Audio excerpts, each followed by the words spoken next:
Welcome to Smart Wealth with Joshua. Your daily stock analysis and catalysts talk. Today we're looking at Marvell Technology.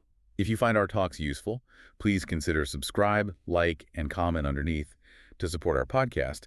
And if there's any stock you want us to look into, leave it in the comment section below.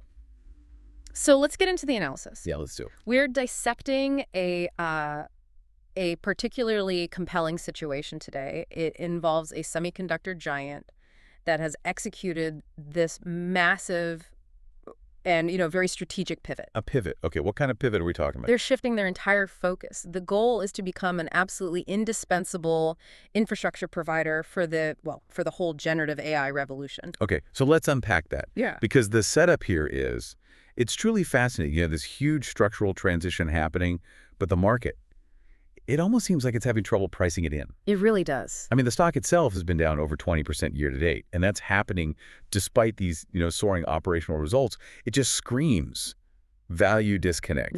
Absolutely. The market often takes time to really internalize a complete business model transformation like this one. But the numbers tell a very clear story about the momentum. Okay, so give us the hard numbers. What defines this acceleration? So in Q3 fiscal 2026, the company reported a record net revenue of $2.075 billion.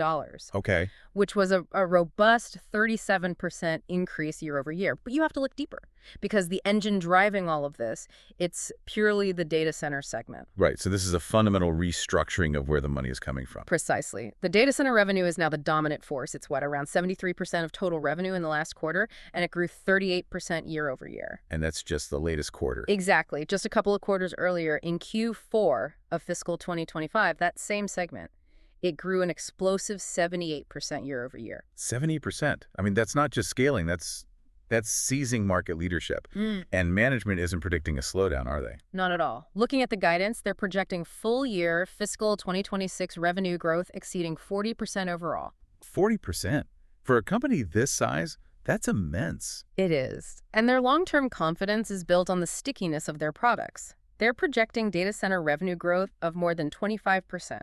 Even into fiscal 2027, this isn't a short-term bump. So what's underpinning that multi-year growth? Is it just off-the-shelf parts, or is it something more custom? It's the specialization, specifically custom silicon. That's where the real competitive edge is. The custom chips. Right. Analyst models that focus just on their custom AI ASICs.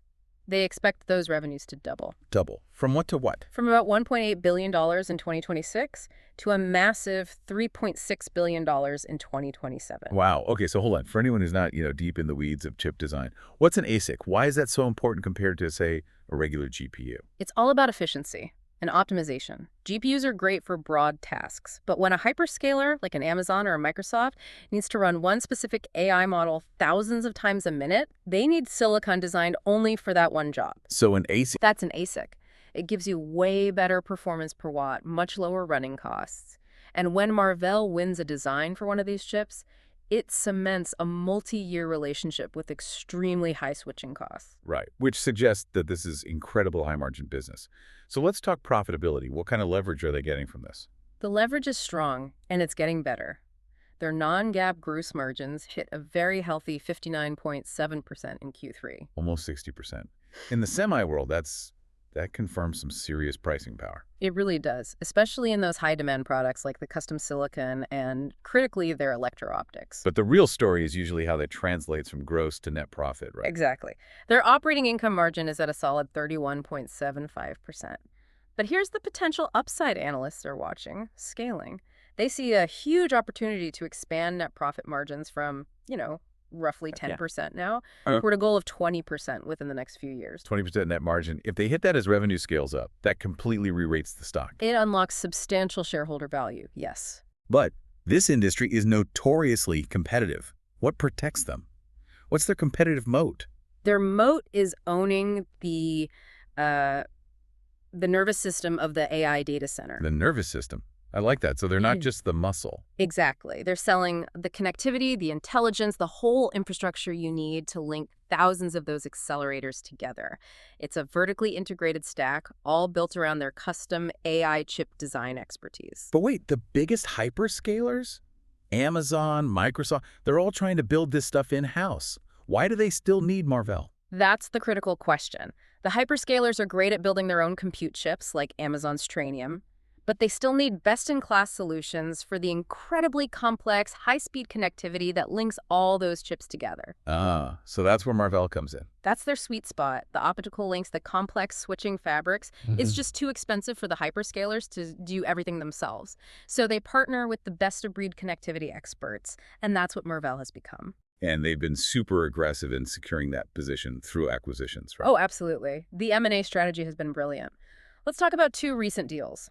The biggest is the acquisition of Celestial AI for $3.25 billion. $3.25 billion. Okay, what does that get them? This is transformative. It's all about accelerating their roadmap for optical interconnects and silicon photonics. Let's break that down for a second.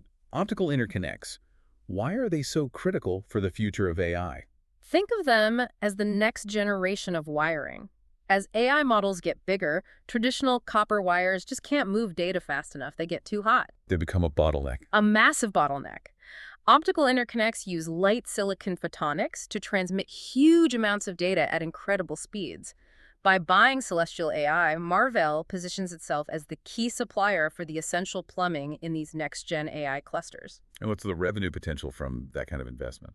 It's expected to be very meaningful. They're targeting an annual revenue run rate of $500 million by late fiscal 2028 and potentially $1 billion by late fiscal 2029. $1 billion run rate from one acquisition. That's staggering. What about the other key deal? They also bought XConn for around $540 to $550 million. XConn brings advanced PCIe and CXL switching silicon. Okay, another technical term, CXL. Right. If optical interconnects are the highway for data, think of CXL as the traffic management system. It's called Compute Express Link, and it's critical for letting huge clusters of GPUs and accelerators pool and share their memory at super low latency. So in simple terms, it stops the most expensive parts, the GPUs, from just sitting there waiting for data. Precisely. It tackles one of the biggest bottlenecks in today's AI data centers head-on. That's expected to add about $100 million in revenue by fiscal 2028, but strategically, it's priceless. So they're locking in networking, custom compute, and optical connectivity. It sounds like they're making it almost impossible for a customer to switch. It's deep, tight integration. The company has a massive $75 billion lifetime design win pipeline across 18 secured sockets. $75 billion. And we know they're involved in huge programs like Amazon's Trainium chip designs. Once you're in at that foundational level, the switching costs are just incredibly high. Which brings us to the capital side. That's a lot of M&A. Over $3.7 billion just in those two deals. How are they paying for this without just crushing the balance sheet? And this is where the capital allocation has been just brilliant. They basically funded their future by selling off their past. What do you mean? They recently sold their automotive Ethernet business for $2.5 billion in cash. That generated a pre-tax gain of $1.8 billion. So they sold a lower growth, non-core asset to double down on high growth AI. That's a classic smart move. Exactly. It's a surgical move. It lets them fund these huge acquisitions without issuing a ton of debt or equity that would dilute shareholders. They're funding the growth engine by shedding a mature one. So what does this mean for you, the shareholder, in terms of direct returns right now? It means management has enormous confidence in their future cash flow. So Yeah. what do? They announced a substantial $5.0 billion share repurchase program. $5 billion. That is a massive vote of confidence from the board that their stock is undervalued. It's a powerful signal, and it shows they can generate cash well above and beyond what they need for reinvestment. Are they still paying the dividend through all this? Yep, they maintain a quarterly dividend of 6 cents per share. It's small, but it shows discipline. And this confidence isn't just internal, right? We're seeing external validation too. Absolutely. Institutional confidence is soaring. Moody's just upgraded their senior unsecured ratings to Ba2 with a stable outlook. And rating agencies don't do that lightly. No. That upgrade reflects confidence in the whole package. The tech, the pivot, and the expected improvement in profitability as these new products scale. Okay, so let's shift to the technical view. This is where we circle back to that disconnect we talked about at the start. You have this incredibly bullish story, but the stock has been stuck consolidating in the mid to high $80. Right. And the flow data points strongly toward institutional accumulation. So the big money is buying while it's quiet. That's what it looks like. Institutional ownership is up to 83.51%. The pension funds, the hedge funds, they seem to be quietly loading up shares while the price is flat. positioning themselves for the breakout they expect. And analysts seem to agree. The consensus price target is around $111 to $114, which implies, what, maybe 28% upside from here? That's right. So what are the specific catalysts? What are we watching for that could actually trigger that move? There are three clear near-term events. First, we're all looking forward to CEO Matt Murphy's fireside chat at CES in January 2026. What do you expect to hear there? We need updates on the 2026 data center outlook and, crucially, more detail on that celestial AI integration. And the second catalyst is just getting that deal done, right? Correct. The actual closing of the celestial AI acquisition, which is expected in Q1 2026. Closing a deal that complex removes a lot of uncertainty. And the third is always the big one, earnings. Yes. The Q4 fiscal 2026 earnings release, probably late Feb or early March. What we're really watching for is that first official guidance for fiscal 2027 data center growth. If they confirm growth above that 25% mark, that could trigger the re-rating the street is waiting for. Okay, this all sounds incredibly bullish, but we always have to do this. Oh. Let's talk about the bear case. What could go wrong? The primary risk number one, is customer concentration. It's a double-edged sword. Right. Being tied to the hyperscalers is great until it's not. Exactly. Revenue is heavily tied to just a few massive customers, mainly AWS and Microsoft.